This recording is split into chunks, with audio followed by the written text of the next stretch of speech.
Well, we've come away to the south coast for a couple of days.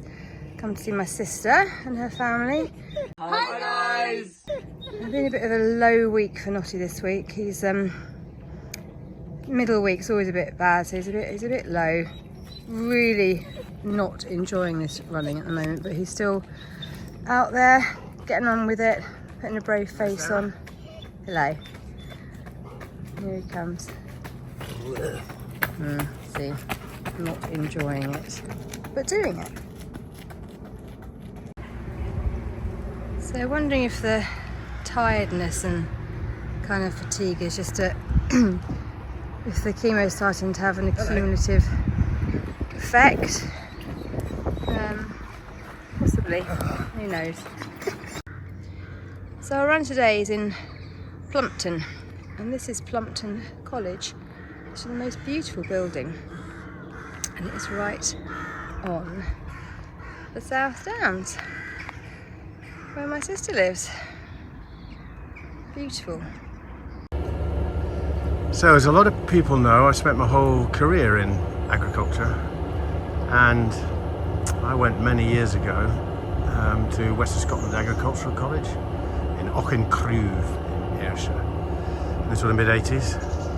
Anyway, we're down in the south coast, as Sarah said, and very close to us is Plumpton College.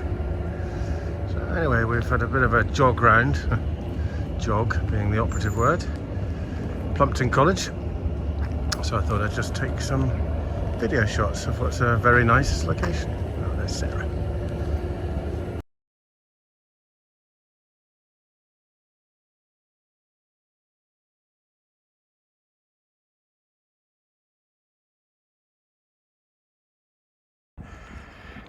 Little morning groom. I'll help you if you help me. Right, mate? Yeah. Lovely. And here we are, we've changed around to the other side now. Sarah's pointed out that the dark one is rather like Black Beauty. Unfortunately, he's got white socks, so I'm afraid he wouldn't be cast in that role. Never mind, mate. God, they're quite aggressive. No messing around, is there? Oh. Yeah, how lovely. Say hi, Sarah. Hello. And we have the lovely Nelson with us. So we've come up onto the South Downs, and this is Jill's mill. He's a windmill called Jill. There is a Jack as well. And this is a 200-year-old post mill, whatever that means. I'm not quite sure what the post mill means. And it's been lovingly restored, and it is maintained by the local community. Isn't she beautiful? These are obviously parts from what? A wind shaft. There you go. Thank you, Sarah. And it is beautiful. So you can see the rail tracks, and so this wind vane moves the whole bit on top of that black dome will swivel all the way around depending where the wind is. So that if you want to use it, absolutely amazing, isn't it? So the whole structure will move around on the action of that wind vane. Very, very clever. So, very nicely, Adam is going to tell us a bit more than the very brief introduction that I gave you about the windmill. So over to you, Adam. Hi there. So this is Jill. So she was built 203 years ago. Yeah. So she's what's known as a post mill. So basically the mill is supported by a central oak post. 23 tons of that sits on it and rotates around it. She's still fully working. Built 203 years ago in Brighton, was moved up here in 1852 and ran right the way through until 1906 when she ceased commercial milling. Partial restoration began in the 50s and that fell through.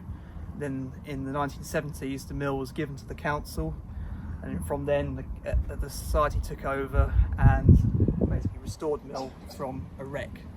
In 1986 he started milling flour again for the first time in 80 years, and how you see it today is a preservation society. We open to visitors on a Sunday afternoon in the summer months from 2 till 5, and all the money we make goes back into the pot and helps keep Jill up and running for everyone to see. That's fantastic. So she actually produces flour today? She does, yes. And you sell that locally, or?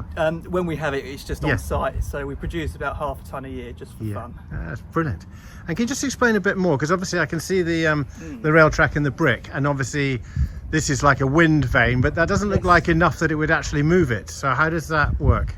So currently the reason it isn't moving is because the building is sheltering it from the wind. Okay. So the idea of it is when the wind changes direction and then it's not on the front of the windmill anymore, it would then catch the blades, and the blades begin to start turning, which then moves down these set of gear wheels and down to the ground here, which then starts to move the wheels from either side. Right, so it literally will do it by itself? Yes, precisely. That is amazing. And that is as it was when it was originally built, the design? I think it was something that was just developed over time, but certainly it's been, ever since the windmill was standing in this present location, it's had this winding mechanism.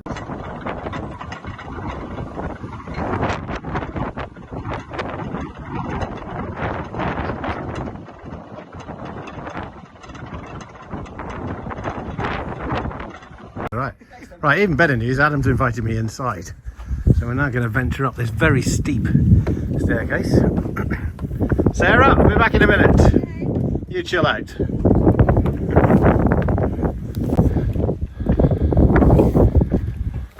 Right, so we're heading up. Just got to stop for a view a second. I mean, just look at that. It was raining this morning, now it's absolutely beautiful. Right, so let's head inside. Mine, top step. That's okay. Sorry, and you are? Simon. Simon? Nice to meet you, Simon. I'm Alistair. Okay, so what we got, Adam? So we're on the spout floor currently, and this is where the flour ends up once it's been milled. Okay. So this is the sort of final part of the milling process. So we have the big spouts that come down here with the sacks that we hang underneath. Okay. The flour then falls into the sacks. Okay. From there they come from the millstones, which are on the floor above, and you can see the base of one of the stones just there. Okay, yep. So I can see the stone up here, so you can see the edge. Why is it white on the bottom there? Because that doesn't look like stone. So it's a cement based. So the stones you see here, they actually come from France, and they're sections of stones put together as one. And what's the stone made of, do you know?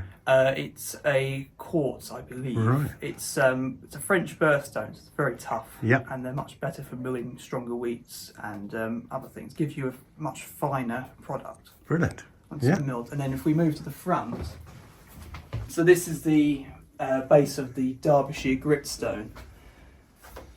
And it's a solid bit of stone. Yeah. You typically see those cut out in the peak districts, Okay. so sort of left to one side. Yeah. These ones are better for milling like barley and oats. Okay. They're much softer, give you a much sort of more coarse product. Nice. Brilliant. And another very significant thing to point out on this floor is the main post. Yeah, I noticed that. So this is the post which is holding 23 tons of windmill up. Right. And this post is stationary, everything rotates around the post.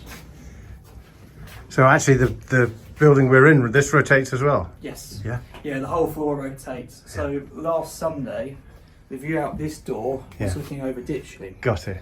Yeah. And now today we've got a view of West Hill and Wolstonbury Hill, just a bit further round. Yeah. And I see there's a very nice thing on here saying 1852 Rebel. Yes. They were the manufacturer, were they? No, that was just when the post was actually installed. In the mill. Yeah, got it. That's some piece of wood. Yes. Yeah, that's Super absolutely brilliant. Thank you very much. Thanks again, Adam. No worries. Right, it's never ending. Adam's now said there's another floor. So we're going up again, a very steep flight of stairs. So we're going up to the stone floor. Okay.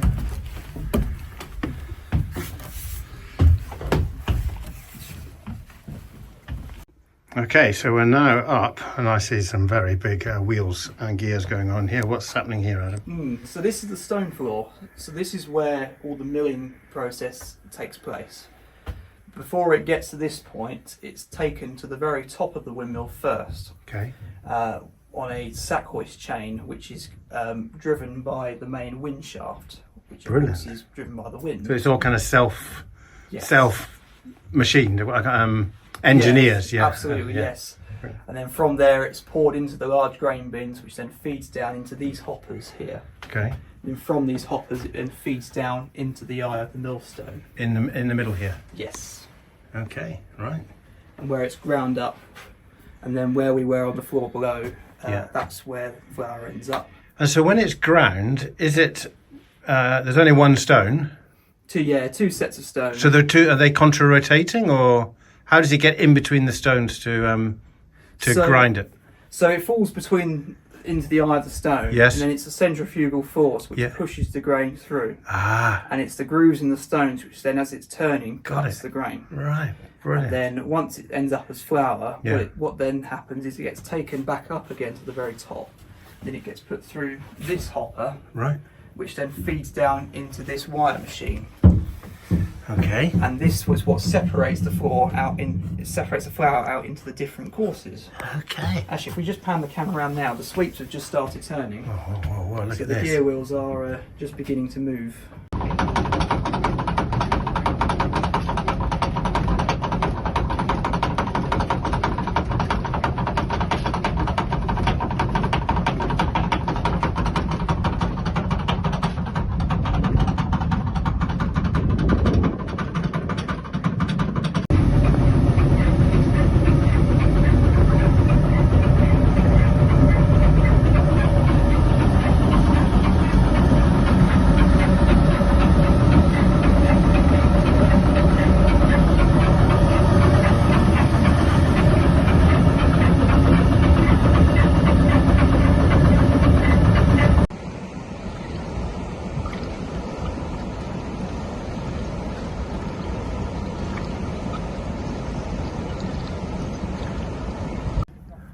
Well, how unexpected and fantastic was that? Thanks very much again to Adam.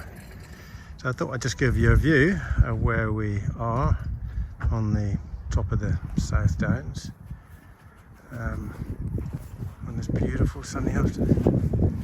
Not sure what we're looking, but Ditchling, which we're going to go back to in a minute. Tell you a bit more when we get back to Ditchling, because it's a bit of a coincidence, but more of that later.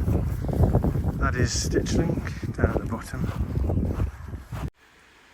So we're safely back down from Jack and Jill. I hope you enjoyed that. So we're back in Ditchling that I pointed out when we were on top of the hill. We're having a well-earned little drink of my tonic that looks like a nice gin and tonic. While Sarah has a nice glass of Minuti Rosé. But actually, Ditchling's a bit closer to my heart than you might imagine. I was born in 1963 in January, and it was called the Great Winter of 1963, with snowfall and cold. I think it was down to -17. It lasted from December through to March, so it was the worst winter in a century. And I was born in Cookfield Hospital here.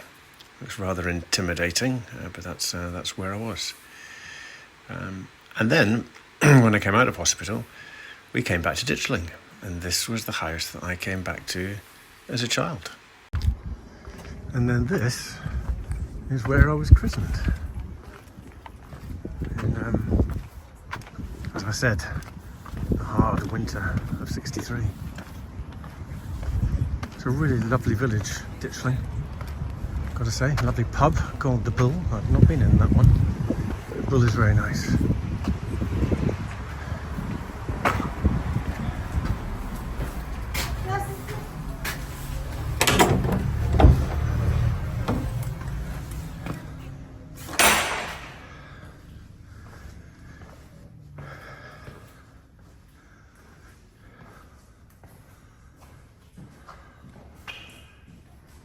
This is Ditchling Church.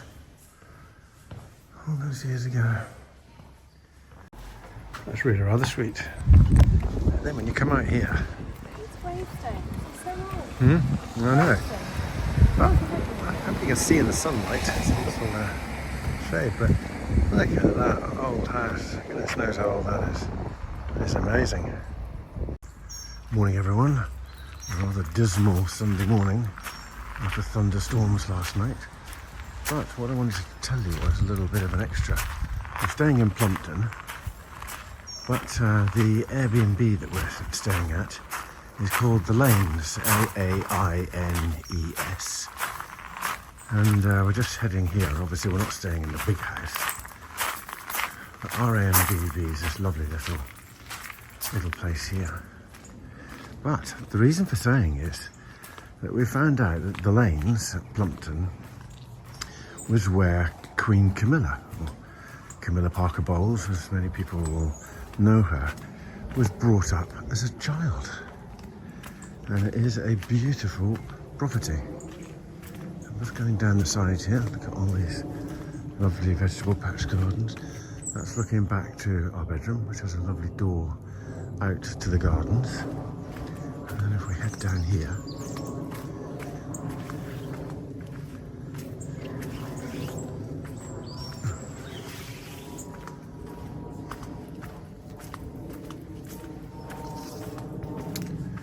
looks like a maze. If we go to the right here, go out into the lovely gardens, looking back on the house, and more other way. And if we come down this way,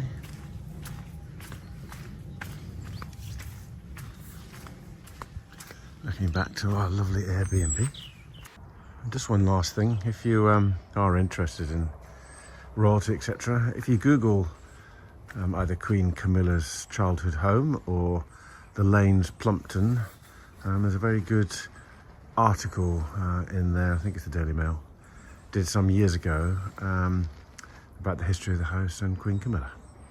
So there you go. Bye.